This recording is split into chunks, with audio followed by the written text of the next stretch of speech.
नमस्कार, स्वागत है आपका जी राजस्थान में। मैं आपके साथ हार्दिक दवे। आपको सीधे लेकर चलते हैं राहुल गांधी की जनसभा में। सुनिए राहुल गांधी को। अच्छा भैया, भाषण तो देने दीजिए। हाँ, शुरू तो करने दीजिए। शाबाश, जोश है आप में। देखिए, 1 साल पहले मैं लाखों लोगों के साथ मिलकर कन्याकुमारी से लेकर कश्मीर तक पैदल गया। यात्रा का नाम भारत जोड़ो यात्रा था। हमारा लक्ष्य, जो बीजेपी ने नफरत फैलाई है, हिंसा फैलाते हैं, उसके खिलाफ खड़े होने का था। सब लोग, ये देश जानता है कि हिंदुस्तान नफरत का देश नहीं है, मोहब्बत, भाईचारा और इज्जत का देश है। इसीलिए हमने यात्रा में नारा दिया, नफरत के बाजार में हमें मोहब्बत की दुकान खोलनी है। अब सवाल उठता है कि देश में बीजेपी नफरत क्यों फैलाती है, हिंसा क्यों फैलाती है, डर क्यों फैलाती है। भाइयों और बहनों, मैं आपको आज भाषण में 2 बातें बताना चाहता हूं। नफरत का कारण बेरोजगारी और महंगाई है। बीजेपी का सिस्टम आपका ध्यान बेरोजगारी और महंगाई से हटाने के लिए नफरत पे ले जाता है। बीजेपी का लक्ष्य, आरएसएस का लक्ष्य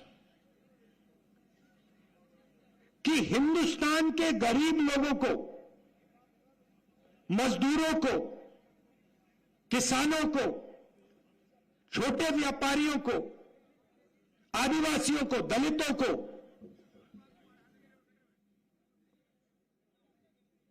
धन ना मिल जाए। वो चाहते हैं कि धन, हिंदुस्तान सोने की चिड़िया है, वो चाहते हैं कि इस सोने की चिड़िया का पूरा धन चुने हुए लोगों के हाथ में रहे, अरबपतियों के हाथ में रहे, और आदिवासी, दलित, पिछड़े लोग इस धन के बारे में सवाल ना उठाए। यहां आदिवासी बैठे हैं, हम आपको आदिवासी कहते हैं, वो आपको वनवासी कहते हैं। आदिवासी और वनवासी शब्द में क्या फर्क है? आदिवासी का मतलब वो लोग जो हिंदुस्तान के, इस धरती के, भारत माता के पहले मालिक थे। बात समझिए, बात समझिए। इस देश में जो भी जमीन है, जो भी जल है, जो भी जंगल है, वो सबसे पहले आदिवासियों का हुआ करता था। अब इस शब्द के अंदर बहुत कुछ छुपा हुआ है। अगर हम आपको आदिवासी कहते हैं और अगर हम इस बात को मानते हैं कि आप इस देश के पहले मालिक हो, तो हमें आपको जमीन का, जल का, जंगल का अधिकार देना पड़ेगा। बीजेपी ने नया शब्द निकाला, धूमधाम करके ढोल बजा के आपको कहते हैं आप आदिवासी नहीं हो, आप वनवासी हो। वनवासी का मतलब वो लोग जो जंगल में रहते हैं। भाई और बहनों, वनवासी के कोई अधिकार नहीं है।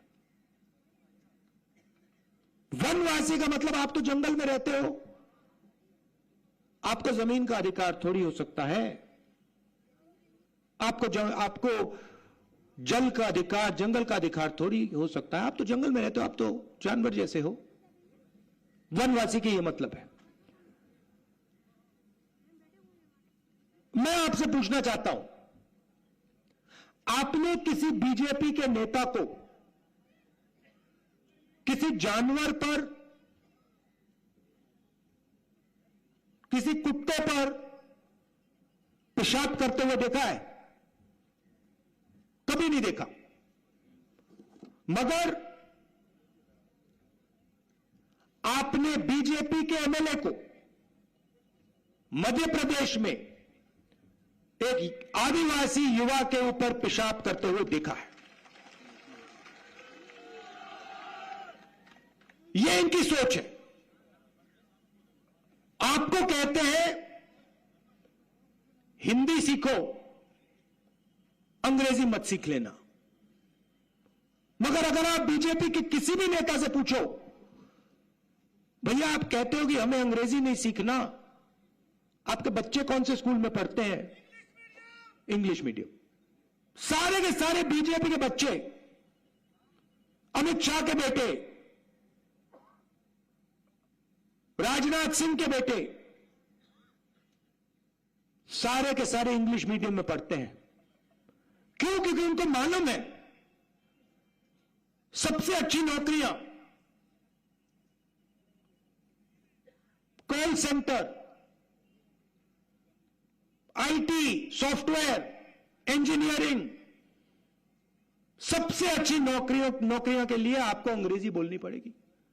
और वो चाहते हैं कि आदिवासी जंगल में रहे, बीजेपी के एमएलए उन पर पेशाब करें, वीडियो वायरल करें, और आदिवासी युवा ना पढ़ें, ना लिखें, ना अंग्रेजी बोलें। मैं चाहता हूं कि आदिवासी युवा अगर पायलट बनना चाहता है, अमेरिका में हवाई जहाज में जाना चाहता है, उसका हक बनता है। लॉयर बनना चाहता है, इंजीनियर बनना चाहता है, डॉक्टर बनना चाहता है, आप असली मालिक हो इस जमीन के, हक बनता है। कांग्रेस पार्टी पैसा कानून लाई, जमीन अधिकरण बिल लाई, ट्राइबल बिल लाई, मनरेगा लाई, आपके अधिकारों की रक्षा करने के लिए, आपको अपना अधिकार देने के लिए। बीजेपी ने पैसा कानून रद्द कर दिया, जमीन अधिकरण बिल रद्द कर दिया, और आप पर पेशाब करके कहते हैं भैया आप लोग वनवासी हो। पहले हर भाषण में नरेंद्र मोदी आदिवासियों को वनवासी कहता था। उसके भाषण देख लीजिए, आप वनवासी हो।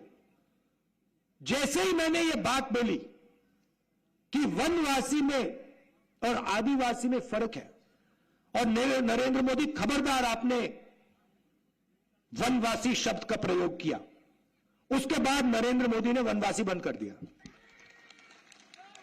मैं आपको बता रहा हूं, जब तक कांग्रेस पार्टी है तब तक आदिवासियों की अधिकारों की हम रक्षा करेंगे। आपके साथ खड़े होके आपके बच्चों को शिक्षा दिलवाएंगे, फ्री में स्वास्थ्य दिलवाएंगे, मुफ्त में स्वास्थ्य दिलवाएंगे, और आपका जो जमीन पर, जंगल पर, जल पर हक बनता है वो आपको दिलवाएंगे।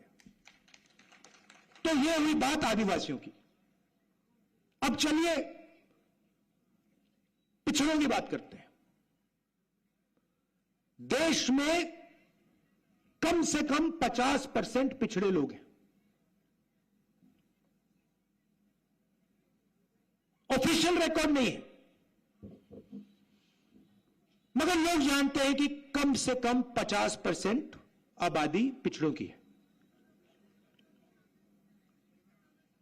जिस दिन मैंने कहा, पार्लियामेंट हाउस में मैंने भाषण दिया और मैंने कहा कि देखिए, अगर हम पिछड़ों को, आदिवासियों को, दलितों को, गरीब जनरल कास्ट के लोगों को भागीदारी देना चाहते हैं, देश में अधिकार देना चाहते हैं, तो हमें दो चीजें पहले पता लगानी पड़ेंगी। सबसे पहले, किसकी कितनी आबादी है, आदिवासी कितने, दलित कितने, ओबीसी कितने, जनरल कास्ट के लोग कितने। सबसे पहले जाति जनगणना की जरूरत है। अगर हम अधिकार की बात कर रहे हैं, भागीदारी की बात कर रहे हैं, तो कितने लोग कौन सी जात के, कौन से समाज के हैं, वो तो पता लगाना ही पड़ेगा। इसको हम जाति जनगणना कहते हैं। और दूसरा सवाल, हिंदुस्तान का जो धन है, सोने की चिड़िया का धन है, उसका कितना भाग आदिवासियों के पास है, कितना जनरल कास्ट के पास, कितना ओबीसी के पास, कितना दलितों के पास, यह पता लगाना पड़ेगा। इसके बिना देश आगे जा ही नहीं सकता। इसके बिना भागीदारी की बात करना बिल्कुल खोखला है। अगर हमें यह नहीं मालूम कि कितना धन किसके पास है और किसकी कितनी आबादी है,